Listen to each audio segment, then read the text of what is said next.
Testing, 1, 2. I have a feeling that it is working, but... Yes, it is working. Okay. I'm gonna mute you. Hey, it's showing up on the live side.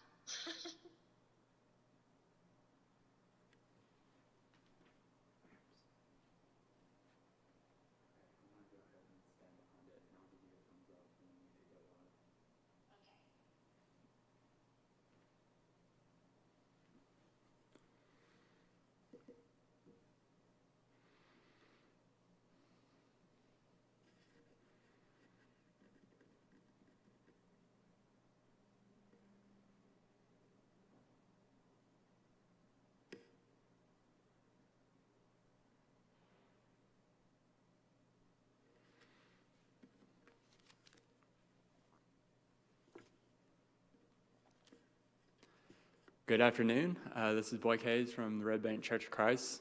We just wanted to come live for two reasons, just to give you some of the His Life thoughts for today, and also to test out our software to make sure everything's running okay for Sunday. But we do want to take this moment to just kind of dig into the His Life thoughts for today, and the passage that he kind of ends this week off with is one that's pretty familiar if you've grown up in the church or even been around the church for a little bit, is Matthew chapter 7, verses 24 through 27. And it's the parable about building your house on the rock, the wise man and the foolish man. And even in the devotional, it talks about the Devo song, the kids song that we commonly sing about this song, and how prevalent and how it just comes to our mind so often.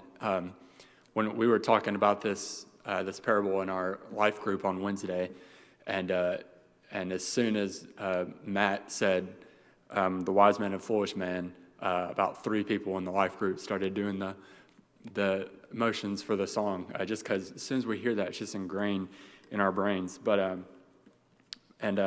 like any familiar passage, it's still wise to go back and read it with some fresh eyes and maybe see what else we can pull out of it, even in a passage as common as this one. So I'll go ahead and read it. Matthew chapter 7, starting in verse 24. It says, "Everyone then who hears these words of mine and does them will be like a wise man who built his house on the rock.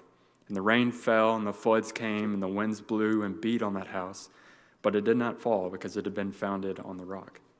And everyone who hears these words of mine and does not do them will be like a foolish man who built his house on the sand. The rain fell, and the floods came, and the winds blew and beat against that house, and it fell, and great was its fall." And just this short little passage, so many amazing things can be pulled out of it. But first off, just in verse 24, this idea that everyone who hears these words of mine and does them will be like the wise man. Is all throughout the Gospels, but especially in John, the Gospel of John, you have Jesus saying a lot of teachings, saying a lot of things about himself, truths about relationship between him and God and what he was sent here to do, and the people around him were having none of it. They did not want to hear what he had to say, and even when they did hear what he said, they really didn't understand what he was saying, and much less were they even going to take these things and actually do them. But there were a few around them who truly heard what he had to say, saw the things he did, and did them. In Matthew chapter 19, if we go later in the book of Matthew, Jesus had just had this encounter with the rich young man, and then in verse 27, he says, "Then Peter replied," he said, "See, we have left everything and followed you. What then will we have?"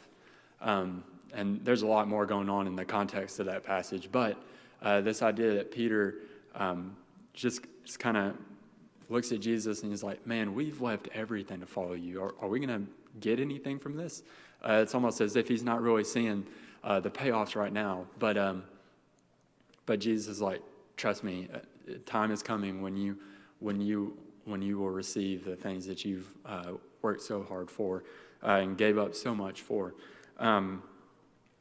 But this idea that we can't just hear these words. Sometimes I know it's common for me to hear the words that Jesus spoke, to hear the words that are spoken even today by Tommy and when he comes up here, or Steve when he comes up here, and just be able to hear what they have to say, and then just kind of, it doesn't really affect my life. But if you read this short little story about Jesus, then truly hearing and doing the word causes action. So action has to be done. So he says the person who does this is like the man who built his house on the rock, so that when the storm comes, it's able to hold fast. And I know we've had a lot of people around us who, when they hear this metaphor about storms coming, it hits a little harder, because for them it's not a metaphor. That has truly happened to some of the people around us, and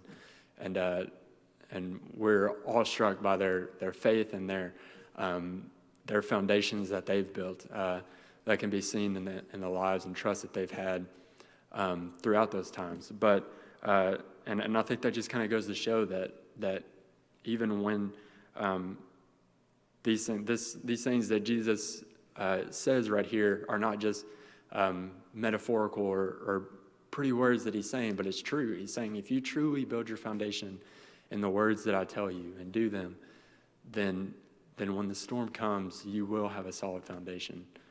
Even when things start to crumble around us, if you build your foundation in Jesus and his words and the words of God, then there's nothing that can tear us down.